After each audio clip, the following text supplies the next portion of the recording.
पैठण दक्षिण काशी म्हणून ओळखल्या जाणाऱ्या पैठण शहरात गुरुवारी 26 मार्च रोजी रामनवमी निमित्त भगवान श्रीराम जन्मोत्सव मोठ्या भक्तिमय आणि उत्साही वातावरणात साजरा करण्यात आला आहे।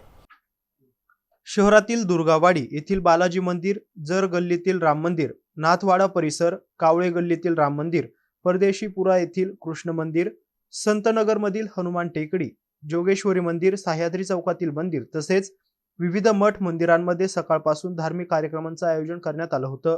पौराणिक मान्यतेनुसार भगवान राम त्रेतायुगात पैठण येथे आले होते। त्यावेळी त्यांनी गोदावरी काठी महादेव पिंडीची स्थापना केल्याचं सांगितलं जातंय। या पवित्र रामतीर्थस्थळी तसेच इतर मंदिरांमध्ये रामायण पारायण, भजन कीर्तन आणि धार्मिक विधींनी वातावरण भक्तिमय झालं होतं। यावेळी भाविकांनी रामनामाचा गजर करत भजने सादर केली। मोठ्या श्रद्धेने उत्सवात सहभाग नोंदवलाय। अमृतराय मठामध्ये आयोजित कार्यक्रमात कीर्तनकार प्रफुल्लबुवा तळेगावकर महाराज यांनी कीर्तनातून रामभक्तीचे महत्त्व विशद केले।